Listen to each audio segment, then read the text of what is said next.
Bom dia a todos. Vamos aguardar mais um minutinho para o pessoal terminar de entrar. Perfeito, bom dia. Bom dia, professor Américo.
Professor, você já poderia adiantar a projeção dos slides, enquanto a gente aguarda mais um pouquinho aqui. Tá, joia.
Tudo certo, professor? Conseguiu projetar? Podemos fazer. Estão vendo a minha tela já? Ainda não. Ué. Deixa eu ver aqui então o que está acontecendo. Deixa eu começar do zero aqui novamente. Deixa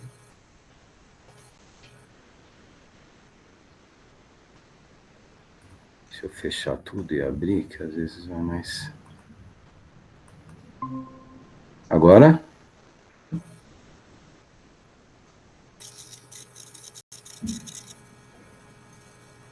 Tá indo já? Ainda não, professor. Tem que clica nesse nomezinho, mostrar minha tela mesmo assim. Tá aparecendo para o senhor? Ah, agora acho que foi. Agora acho que foi. Agora sim? Ainda não, professor. Ué? Tá dando um loop infinito aqui para mim.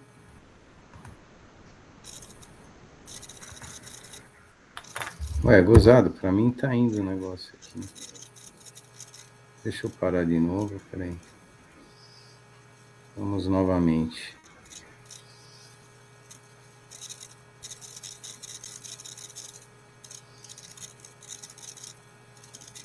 Acho que agora vai.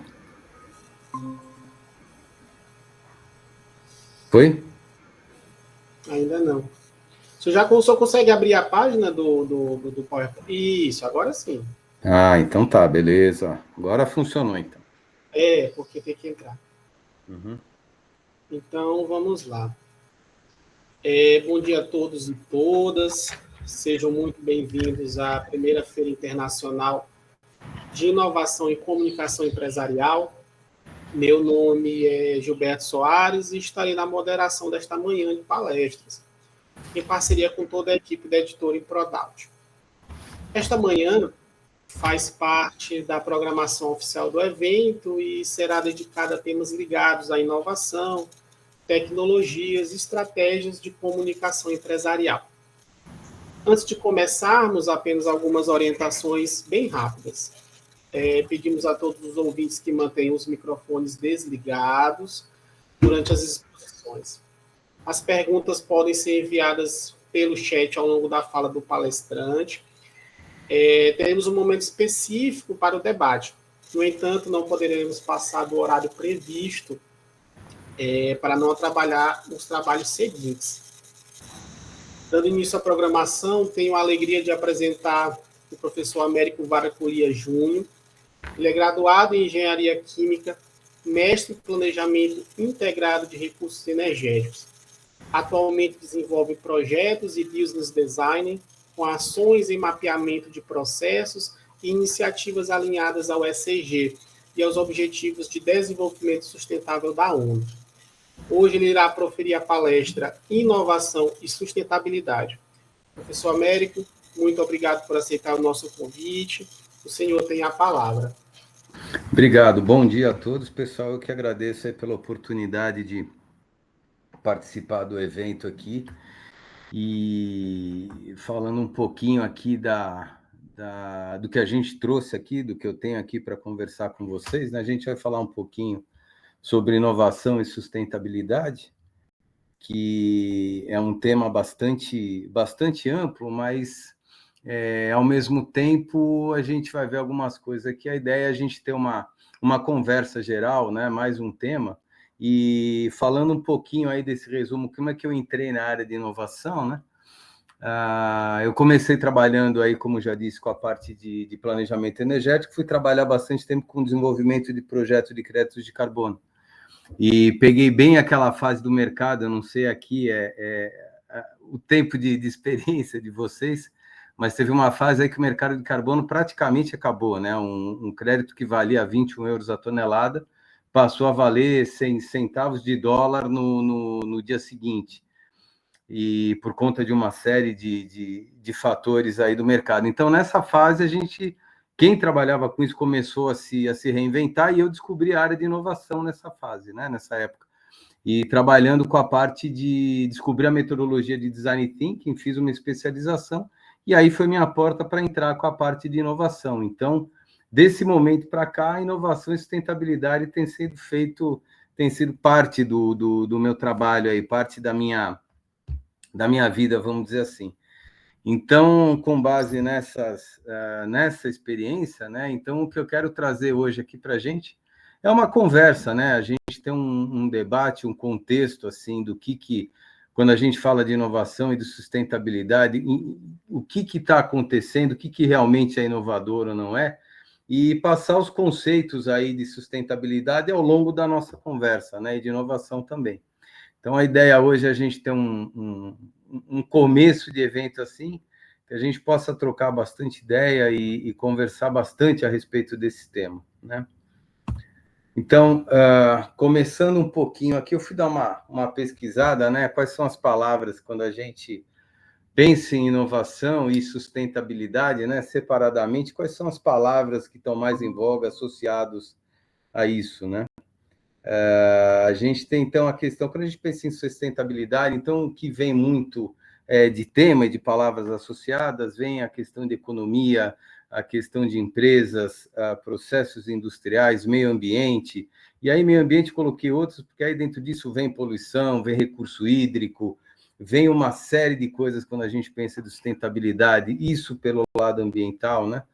Pelo lado social, que é um lado importante da sustentabilidade também, que vem ganhando força, e, na minha opinião pessoal, vai ser o grande foco aí do próximo ano da área de sustentabilidade, tende a ser o social, nós vamos falar um pouquinho disso, e também a parte de um pouquinho de governança, né? Do ESG vai começar a ter um papel aí mais interessante nisso, a gente vai ver aqui da visão que eu quero trazer para vocês. Então, de sustentabilidade é mais ou menos essa questão, né? A gente está passando por um período de COP30, então um pouco de notícias que são mais do mesmo, mas o tema gira em torno disso, né? E quando a gente fala de inovação, o que vem à mente, né? As palavras que vêm, as pessoas pensam muito na parte de tecnologia, na parte de inteligência artificial. Inteligência artificial é uma coisa que vem tomando conta dos debates e tem se desenvolvido muito em torno disso, né? As pessoas também lembram de dados quando a gente fala de inovação, de tecnologia, de disrupção, né? A gente tem aquela ideia de que a inovação ela tem que ser uma coisa disruptiva, uma coisa que nunca foi feita, uma coisa que enfim, que revolucione, né? A gente costuma ter a ideia de inovação, uma coisa que revolucione, e nem sempre é assim, né? Trabalhando com isso há um tempo, o que eu chego à conclusão que muito do que a gente fala de inovação e o que a gente fala de novidades, né? Que vem a ser, por isso que eu botei novidades realmente novas, né? É muito mais a percepção de quem recebe a ideia do que de quem cria, né? É interessante porque a inovação ela é uma percepção. Então, existe, vamos dizer, uma pessoa que, de um lado, uma consultoria, ou alguém que está aí desenvolvendo um projeto, e do outro lado, um cliente, uma empresa, uma situação que tem que ser resolvida. Então, a parte da inovação ela é muito uma percepção, né? Na verdade, a gente vai ver um pouquinho disso aqui. E a questão de se pensar em novidades, né, realmente novas, porque, assim, o novo é um conceito também bastante relativo, né? Porque tem aquela história, né? De repente eu tenho um carro aqui na minha garagem que é um carro de 1970 e que está super conservado e a pessoa vai dizer, porra, mas é um carro novo, né? Falando um pouco, porque a percepção de novo vem disso. E existe um carro, de repente, que está 2024, 2025 e já está um pouco mais amassado, já está um pouco mais batido, um pouco mais maltratado, então já dá uma ideia mais de... O que é de 1970, ele é mais novo do que o outro, né? Então, é só para a gente começar esse debate pensando um pouquinho nisso, né? Realmente, quando a gente está falando de inovação, quando a gente está falando de sustentabilidade, fatalmente a gente está falando de pessoas, né? Nos dois temas. Então, essa questão do que realmente é novo é começar a ver que são as pessoas, né? Como é que a gente percebe esse ambiente todo, né? Então, nesse primeiro exercício, a gente pensando um pouco separadamente as coisas vêm dessa forma. E seguindo um pouco mais, né? Quando a gente fala sustentabilidade e inovação, a gente junta aquelas palavras e tenta ver o que tem acontecido, a gente fala, será que realmente é novidade mesmo? O que está sendo de inovação? Por que se fala tanto de inovação? Porque, vamos lá, a economia, se a gente pega do tempo lá, nossa desde a base da criação dela, né, do que se estudou de Adam Smith, uma série de coisas por aí, ela também evoluiu, criou métricas, criou indicadores, então também teve uma inovação até para que ela se mantesse e se desenvolvesse. As empresas, se a gente pega lá aquela tecnologia da descoberta do carvão, né, da geração do vapor, e que foi um marco tecnológico, muitos inclusive apontam isso como sendo a época em que se iniciou, né, que se pega de medição para o aquecimento global, a época da Revolução Industrial e do carvão mineral, né, do uso do carvão mineral. Mas, enfim, as empresas também sempre vêm, as indústrias, né, os processos industriais, vêm desenvolvendo aí tecnologias, vêm desenvolvendo meios de produção, vêm desenvolvendo técnicas de se administrar o negócio, de se criar, e as pessoas criam soluções, né, e descobrem novidades diariamente também.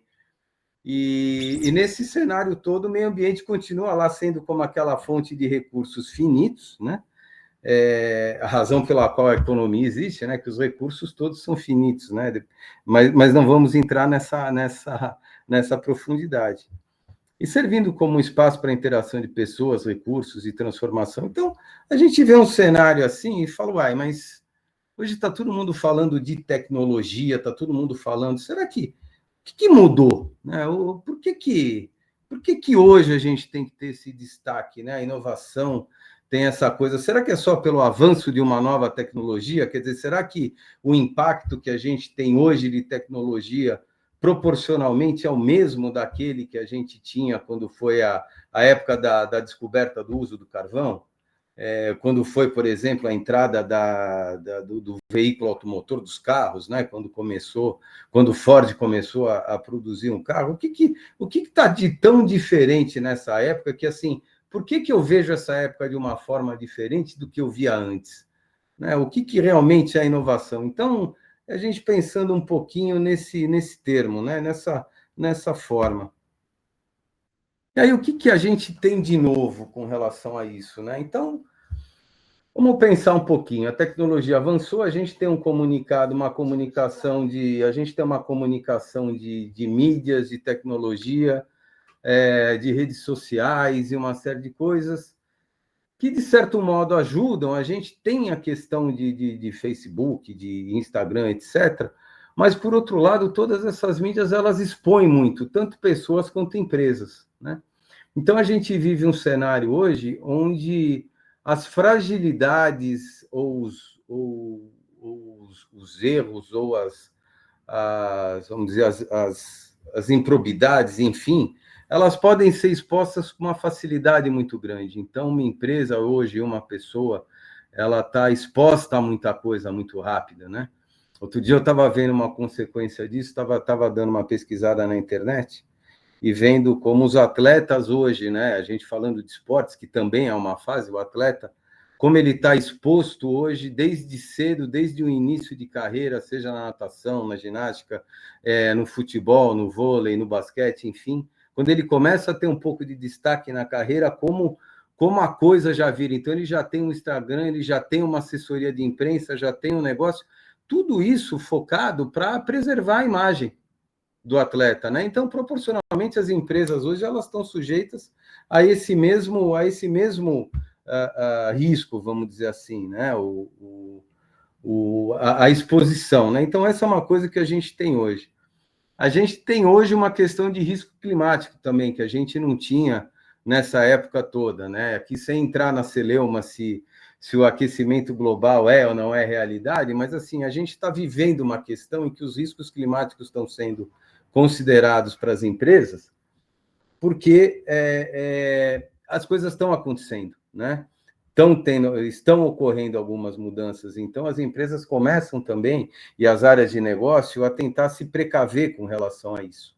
Né? Quem trabalha um pouco com materialidade, com sustentabilidade, que tem um pouco de experiência, hoje a gente vê que a questão do que se fala da dupla materialidade, né, e padrões que associam o risco climático, de certo modo, à geração do fluxo de caixa da empresa, a empresa está protegida com relação a isso, tem sido exigências para fundos de investimento, enfim. Então, o risco climático também é uma coisa que vem sendo considerada, né, nesse cenário atual. Nós temos um cenário econômico bastante instável, né? Eu coloquei as taxas aqui, que foram exemplos aí mais recentes, né? De como hoje uma declaração, ou de como uma fala com toda essa exposição de mídia que a gente está falando, como o impacto é muito mais rápido, né? Como a consequência de uma fala é muito mais rápida, como a consequência de um evento ele pode ser rapidamente percebido, né? Então, aqui nós temos as taxas, nós temos outras questões econômicas aí que tem, né? E, inclusive, a gente estava debatendo esses dias, a gente tendo a COP30 aí, eu acho que a gente nunca teve um cenário tão, eu não digo adverso, né? Porque a questão ambiental e tratada com seriedade, ela não exclui nenhum outro e ela não concorre com nenhum outro ponto econômico ou social importante, pelo contrário, ela complementa. Mas a gente vive um cenário hoje, né? A COP30 vai acontecer no meio de um cenário global aí onde se discutem tantos aspectos estratégicos, né? Que a coisa acaba perdendo um pouco o brilho, né? Acaba perdendo um pouco o foco, porque tem tantas prioridades. Você vê quantos países já não disseram aí que as prioridades hoje são outras. Você tem prioridades econômicas, prioridades para retomada de produção global, isso, né? A gente hoje não tem, se a gente olhar friamente, você não tem um país, ou seja, Estados Unidos, União Europeia, China, né, a Rússia, enfim, um cenário econômico hoje onde a estabilidade é uma coisa muito efêmera, né? Não existe mais isso. Temos também hoje as questões de riscos energéticos, né? Oferta e demanda de energia e de recurso, que também associa na produção. Então, esse cenário hoje todo, né? E a coisa nesse dinamismo, nessa exposição, é o que faz a gente ter um desafio, né, de lidar com uma imprevisibilidade hoje. Então, a gente tem, quando esses riscos todos são combinados, a gente vê uma série de coisas e uma rapidez, como as coisas se afetam e como elas mudam, que a gente não tinha essa referência antes, né? Então, aquele velho hábito que a gente tem, às vezes, de buscar uma referência do passado para lidar com isso, é uma coisa que já não é mais tão, vamos dizer, um método tão seguro, talvez, para lidar com esse cenário todo, né? A gente não consegue prever e avaliar todos os riscos que estão acontecendo hoje em termos ambientais, em termos sociais, aos quais uma empresa está exposta, um país, seja um país ou uma pessoa, né? E nossos recursos continuam finitos como sempre foram, né? Então, esse cenário do que há de novo, dentro disso um pouco, é meio que o que marca a nossa época, que eu acho que faz com que a gente tenha que ter um olhar para a inovação, um olhar para a sustentabilidade, um olhar para a tecnologia, com uma certa urgência e um senso de eficiência, eu diria, talvez nem tanto urgência, eficiência talvez seja predominante se a gente comparar com eficiência, que a gente não tinha nesses tempos anteriores, né? Então, eu acho que a evolução hoje ela tem sido muito mais disruptiva, né? A gente vive um momento disruptivo, nós vamos ver o que é isso. Embora as soluções não precisem obrigatoriamente ser disruptivas, a gente está passando uma era, eu acho que na nossa sociedade, no nosso mundo, que não teve uma proporção dessa antes, né? Pelo menos não na nossa história recente, eu entendo. Então, com base nesse cenário todo, né?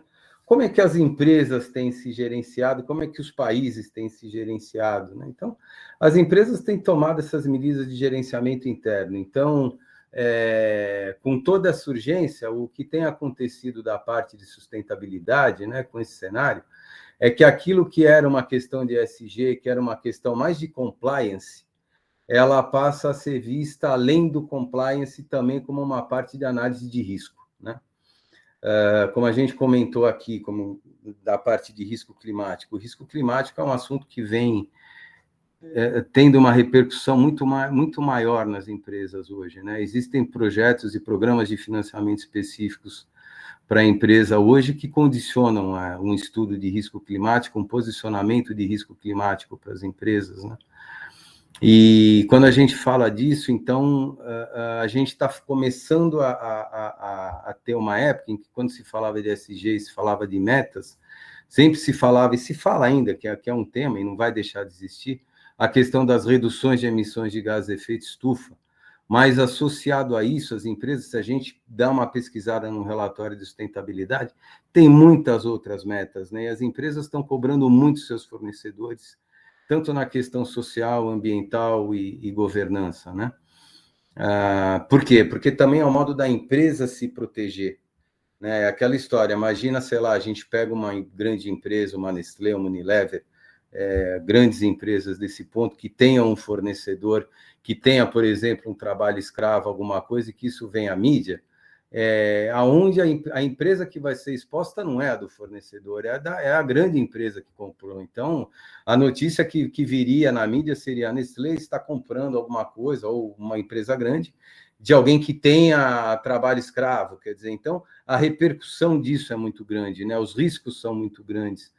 E as empresas têm que se mostrar resilientes ao mesmo tempo e lidar com tudo isso para que continuem confiáveis do ponto de vista do investidor também, né? Então, esse é um cenário que a gente vê um pouco de empresas, né? E aqui, falando de fornecedores, como a gente estava falando, esse lado social eu entendo que vai ficar cada vez mais latente, né? Cada vez mais importante, porque a gente vive basicamente num país agrícola, então as nossas grandes empresas estão ligadas à área de alimento, pecuária, e a parte social disso tudo tem tido um destaque muito grande, né? Da área, dessa área de atuação. Então, esses estudos, os ambientais já existem, eles já estão mais consolidados, já são feitos há mais tempo, e tá tendo agora um foco maior para essa questão do lado social, né? Isso é uma coisa que a gente vem percebendo aí nos serviços de sustentabilidade, né? Então, de certo modo, esse cenário também, e o fato das emissões já estarem um pouco mais sob controle, começa a vir à tona outras questões associadas à sustentabilidade, que não só as ambientais. E os países, como é que eles têm se protegido nesse cenário? Então, eles criam critérios de elegibilidade para participação de mercado, por exemplo. Então, hoje a gente tem que ter um controle de desmatamento muito grande, você tem que demonstrar uma certos requisitos para que teu produto seja aceito numa União Europeia, para que você possa exportar para os Estados Unidos, para que você tenha regras de negociação. Então, existe isso tudo, né? E aí acaba tendo aquela polêmica, né? Que a gente vira e mexe tem. Quer dizer, até que ponto a sustentabilidade ela é uma preocupação real, ou até que ponto ela está sendo utilizada para que se faça reserva de mercado, né? É um ponto que a gente sempre bate, a gente sempre levanta aí em outros eventos, em outras conversas, né? E o que eu costumo dizer é o seguinte: olha, pode ser que realmente as duas coisas estejam acontecendo, né? Ter essa questão dos países também precisarem reativar suas respectivas economias, e nesse ponto eles focam na competitividade e dificultam um pouco vamos dizer, o mercado para importadores, para exportação, para importação, etc. Mas o fato é que a realidade é essa, né? Então, hoje, se a gente trabalha com sustentabilidade e uma empresa ela quer exportar, ela vai ter que se adequar às coisas que existem, né? Sejam elas justas ou não. E, então, uma outra coisa que tem acontecido dentro desse mercado e dentro da área de sustentabilidade esse tipo de trabalho, né? Então, vamos adequar as empresas para exportarem, enfim. Reserva de mercado ou não é a regra do jogo. Então, se a gente quer participar do mercado, tem que fazer a regra, tem que estar de acordo com a regra do jogo, né? E isso tem impactado diretamente na forma de exploração dos recursos naturais, né? E na vida das pessoas. Então, solo, água, tudo o que, de certo modo, a gente está falando que se associa a risco climático, né? Então, estresse hídrico, condições de solo, condições de escoamento de produção, logísticas de produção, enfim. Tudo que a gente está vendo. Então, todos os recursos naturais hoje começam, de certo modo, a ter uma visibilidade maior dentro da cadeia de produção como um todo, né? O que é uma evolução, eu acho, porque antigamente, como eu falei, a gente já está nesse mercado de sustentabilidade, aí comecei a fazer alguns inventários de gás de efeito estufa. Lá para trás ainda não existia nem a metodologia brasileira quando eu comecei a trabalhar com isso. Então, naquela época, o fato de uma empresa quantificar as suas emissões já estava de bom tamanho. Se ela fizesse um cálculo e dissesse, olha, eu emito X toneladas de CO2 por ano, estava ótimo, independente da metodologia que ela usava. O que ela precisava era demonstrar uma preocupação, ela precisava demonstrar alguma coisa para que estivesse presente no mercado, né? A gente vê que isso evoluiu bastante. Então, você tem a forma em que você tem a quantificação e depois, hoje, o que a gente faz com o impacto que a gente quantificou? Como é que a gente gerencia esse impacto? Então, toda essa forma de exploração de recursos naturais, né, que a gente fala e que afeta, ela também tem gerado, né, e vem gerando estudos. Então, esses estudos, tanto da parte das empresas que querem melhorar seus métodos de produção, a gente tem práticas agrícolas aí que são mais sustentáveis, em agricultura regenerativa, a gente tem outros estudos aí de outras áreas buscando maior eficiência da alocação de recursos, a gente tem a questão de pegada hídrica, a gente tem a questão, falando um pouco além das emissões, né? Algumas empresas vêm fazendo já estudos de análise de ciclo de vida, né? Dentro dessa necessidade, dessa inovação. E então vem gerando estudos, identificando necessidades e buscando novas metodologias, né? O que acontece nesse ciclo? Então, o que se identifica é uma necessidade de se ter bastante dados, né? Quais são os dados hoje que são relevantes? Quando a gente fala de inteligência artificial, quando a gente fala um pouco desse mundo todo que está acontecendo, né? Existe alguma coisa que a gente tem que treinar uma inteligência artificial. Então, hoje também, quais são os dados que devem ser utilizados para uma inteligência artificial, né? Como é que isso funciona em termos? Então, essas são estudos e são coisas que estão sendo gerados e movimentos aqui que estão sendo e que têm associado, né, os serviços que têm associado muito a sustentabilidade e a inovação. Então, esses dados, quais dados a gente precisa obter e a gente precisa obter? Esses dados que a gente tem hoje, que a gente tem estudado, são suficientes ou não são?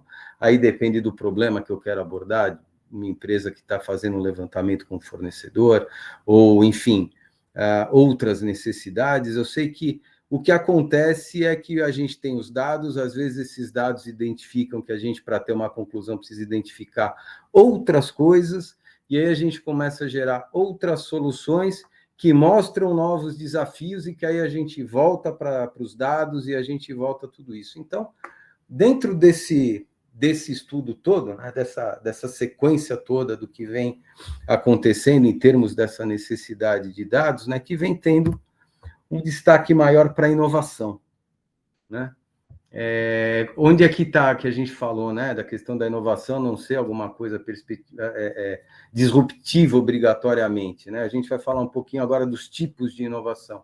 Mas quando eu tenho esses dados, quando eu tenho essas coisas, eu começo a ter uma base melhor para tomar decisões, né? Eu começo a validar minhas hipóteses, eu começo a ir a pensar em alguma coisa, a identificar os meus problemas com maior precisão, para pensar de que maneira eu posso abordar isso, de que maneira eu posso abordar meu problema e com que urgência eu tenho que abordar meu problema. Enfim, eu começo a fazer um planejamento mais específico, né? E aí entra um pouco alguns dos conceitos de inovação, né? Que basicamente, assim, quando a gente fala com relação a horizontes, e as pessoas costumam associar muito prazo, né? Quando a gente fala de horizonte 1, de prazo tal, mas a gente vai ver que é um pouquinho além disso.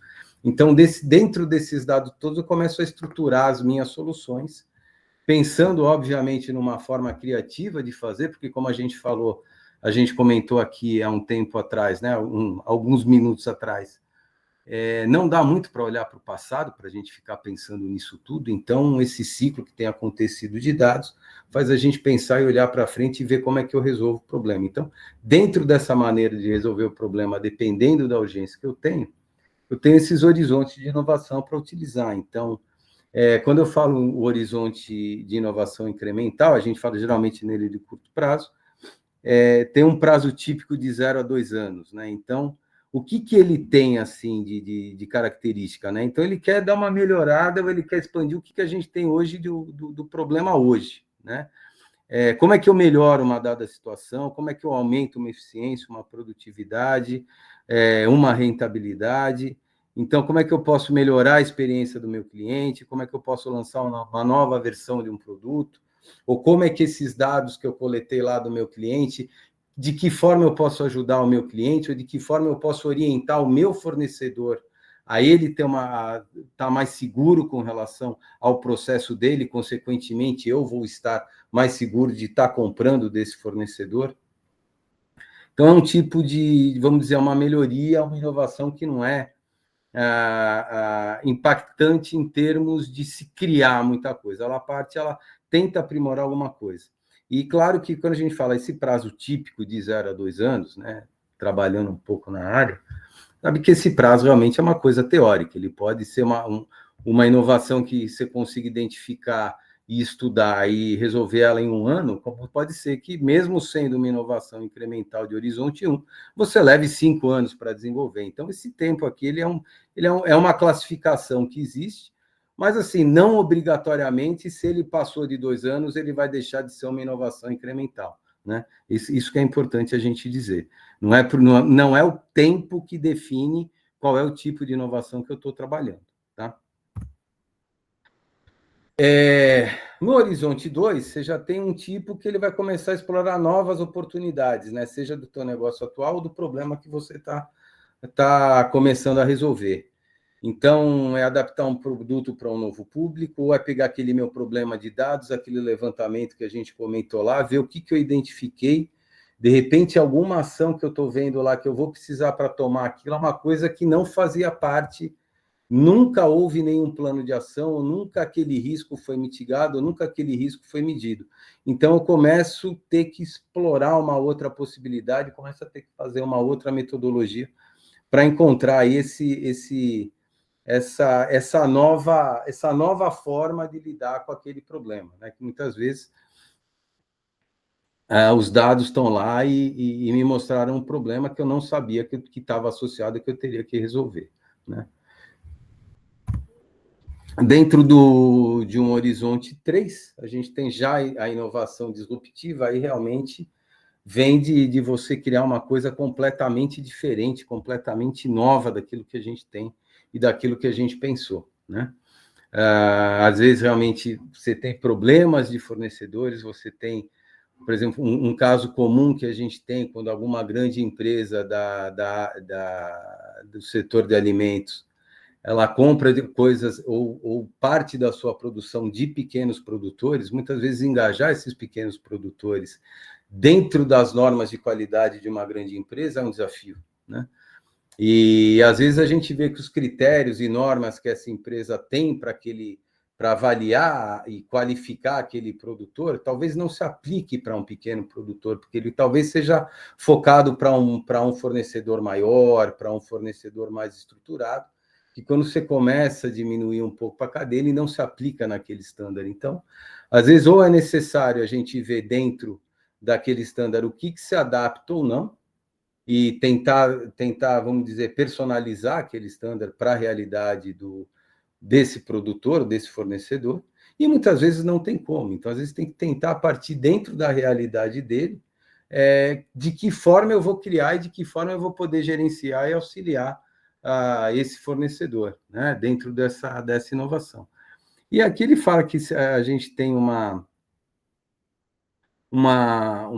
prazo típico de 5 anos ou mais, mas é aquilo que a gente já comentou, né? A gente pode ter uma inovação lá de Horizonte 1, que vai durar 5 anos para ser implementada. Então, não se atentem muito ao prazo disso, tá? Isso aqui é um tempo típico, é um tempo médio, mas não é limitante a isso, né? Sempre esse tipo de inovação, o tipo de horizonte que eu estou vendo de inovação, ele vem daquela necessidade que eu encontrei, daquele problema que eu encontrei lá fazendo minha análise de dados e etc., de como eu vou tratar com isso, tá?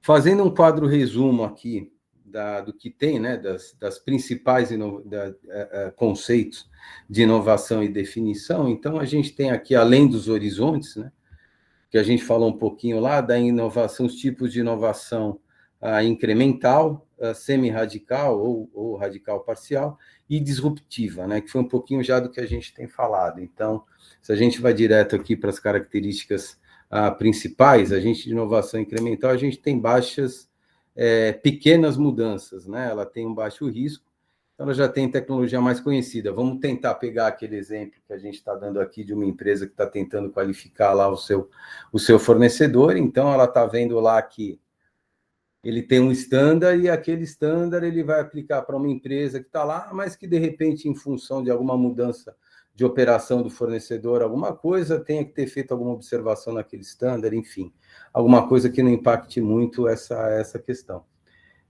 Quando a gente já fala da inovação semi-radical, quer dizer, ela pode combinar novas tecnologias e modelos de negócio existentes, né? Então, ela já tem um risco um pouco mais moderado, porque imagina assim, então eu tenho uma questão de fornecimento, mas eu vou ter um fornecimento de uma área onde o risco de desmatamento é maior. Então, eu não tinha previsto isso no meu standard inicialmente, eu vou ter que dar um jeito de tentar buscar alguma tecnologia para incorporar isso no meu standard, para incorporar isso no meu negócio, né? Na minha análise. Então, talvez eu tenha que fazer esses ajustes, vamos dizer assim. Então, já envolve um pouquinho de risco, tal. A questão do risco é aquela história, né? Quanto maior a necessidade do desenvolvimento, maior o risco, né? Por mais que a gente queira fazer, e o risco aqui, a que eu me refiro é aquilo. Bom, a gente tem que tomar cuidado para que, no fim das contas, eu consiga concluir, eu consiga resolver aquele problema que eu identifiquei lá no início mesmo, né? Então, voltando no que a gente falou um pouquinho, ter essa visão da eficiência. E a inovação disruptiva você já tem assim, uma coisa em que você identifica que você vai ter que começar a criar alguma coisa, vamos dizer, praticamente do zero, né? É totalmente nova a coisa que a gente tem que criar. Então, dentro desse exemplo que a gente está dando, eu encontrei um determinado grupo meu de fornecedor que realmente o meu standard não se aplica, eu não consigo ter, eu vou ter que desenvolver um novo jeito de lidar com eles e de controlar isso e de monitorar isso, enfim, a gente tem uma outra forma de fazer isso. Aqui o que eu trouxe nessa tabela é um exemplo mais genérico, né? Uma coisa mais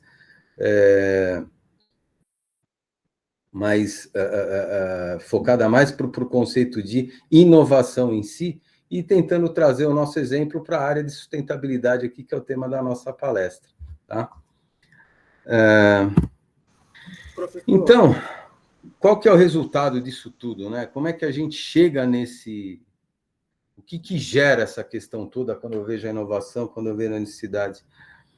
Hoje, os projetos e soluções, né, quando a gente pensa, eles têm vários itens hoje, né? Então, raramente hoje você vai ver dentro da área de sustentabilidade alguma coisa que seja só uma quantificação, né? A gente estava dando exemplo aqui da questão do gás de efeito estufa, mas a gente pode passar isso para outras áreas, como para uma área social, em que se faça um levantamento, por exemplo, da condição de trabalho que se tenha num dado fornecedor, enfim, existem várias coisas. O que acontece hoje que com esse risco todo, com esse cenário novo, né? Então a sustentabilidade e a inovação se combinam para formar e para gerar esses projetos e soluções que eles consigam ter essas quatro vertentes, né? Porque hoje eu preciso quantificar aquilo que eu estou vendo. Então eu tenho dados, eu tenho uma série de análises de meios de tecnologia para eu fazer uma quantificação daquele parâmetro que eu estou precisando trabalhar. Uma outra coisa que é muito importante hoje, e que quando a gente fala de sustentabilidade, tanto a sustentabilidade social quanto ambiental, é a gente ter a rastreabilidade daquilo que a gente está falando, né? Então, a inovação vem muito com tecnologias de georreferenciamento, tecnologias que te permitam ter evidências daquilo que você está falando. Então, se é uma área de desmatamento, eu tenho uma imagem georreferenciada para isso, que vai ter um relatório associado com a atividade econômica daquela empresa que está atuando nessa área. Eu preciso ter esse dado meu rastreável, aquele dado que eu quantifiquei nessa etapa anterior, eu preciso ter a evidência dele, eu preciso ver de onde eu tirei esse dado, eu preciso ter segurança de que aquele dado realmente reflete a realidade da minha operação, né? E esse ponto é importante porque muitas vezes as empresas vão ao mercado e pegam auditorias de terceira parte dos seus serviços, dos seus estándares, dos seus inventários, dos seus padrões sociais, até para ir ao mercado e dizer, olha, nós estamos em conformidade, nós fizemos ou não. Então, a questão de rastreabilidade hoje é uma coisa que vem com essa questão de inovação e de tecnologia bastante presente em soluções. Quer dizer, raramente hoje você vai ter um trabalho onde esse dado não tenha que demonstrar a sua rastreabilidade.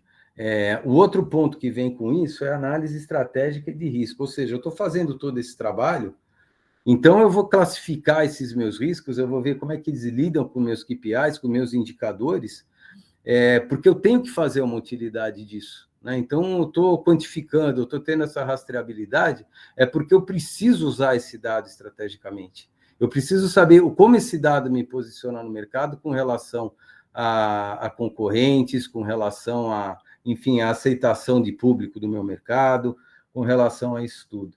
E a coisa que é muito importante também, o monitoramento disso tudo, né? Então, o que significa esse monitoramento? Então, eu tenho que fazer essas avaliações periódicas, então, o quanto esses meus valores mudaram ou não de um ano para o outro, a rastreabilidade dos meus dados, sempre fazer isso. Então, hoje, basicamente, o que a gente tem é que essas soluções, de uma solução, quando a gente vê a questão da sustentabilidade que acontece hoje com a demanda, com a inovação, basicamente, hoje a resposta de qualquer projeto dentro da área de sustentabilidade vai conter esses 4 pilares, né? Então, eu quantifico, eu tenho que demonstrar a rastreabilidade da minha informação. Essa minha informação é um dado estratégico que eu vou usar para a minha tomada de decisão e eu tenho que monitorar isso constantemente, tá? Professor. Oi, pois não. E aí eu já estou encerrando aqui a minha participação, que eu estou controlando aqui, que já estamos a 48 minutos aqui pelo meu tempo. E era isso aqui que eu queria passar para vocês, pessoal, tendo essa visão, essa conversa, e abrir aqui para vocês, para perguntas, para um debate, estou à disposição de vocês aqui. Ótimo, professor. Muito boa explanação. Nós agradecemos a sua fala, pela excelente exposição e pelas reflexões sobre inovação e sustentabilidade nas organizações. Eu estou vendo aqui que não tem nenhuma pergunta no chat, mas, para começar, se o senhor me dá o espaço, eu queria te fazer uma pergunta. Não. Na sua visão, professor, qual é o principal desafio que as empresas, que as organizações possuem para integrar inovação e sustentabilidade de forma concreta? Não apenas no discurso. Uhum. Eu acho o seguinte, hoje a gente está vivendo uma época em que os dados eles são a essência de qualquer projeto, de qualquer caminho, de qualquer estratégia, né? Então, eu acho que hoje o grande problema, vamos dizer, o grande desafio é a utilização dos dados, né? Então, identificar esses dados, identificar como eu utilizo esses dados para eu gerar uma solução e uma estratégia cada vez mais eficaz. Porque, assim, a gente, quando está falando de dados, a gente está falando de empresas, nós estamos falando de diferentes maturidades de empresa, né?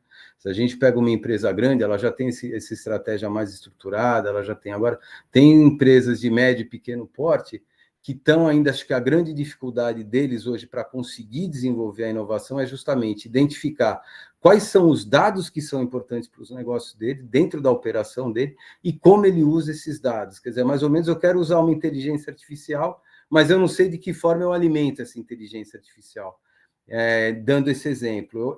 Então, respondendo a tua pergunta, eu acho que hoje a gestão de dados é um ponto crucial para isso, para você integrar inovação e sustentabilidade. Muito obrigado, professor, pela resposta.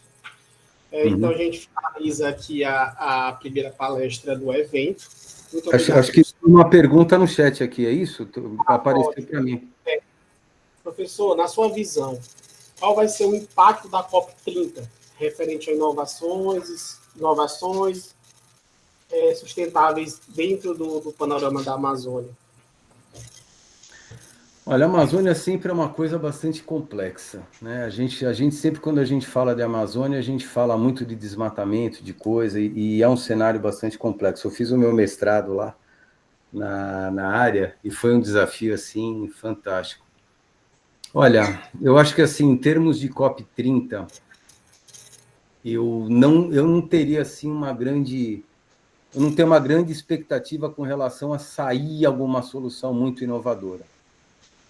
Em termos disso. Eu acho que vai ser um debate ainda focado nas questões usuais de desmatamento, de cumprimento das metas do NDC.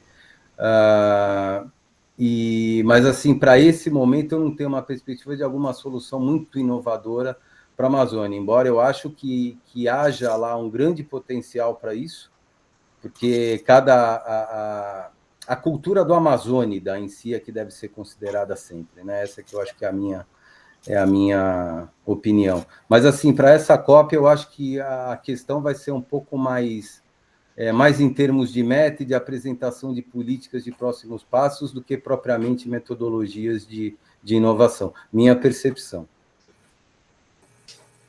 Temos mais alguma pergunta?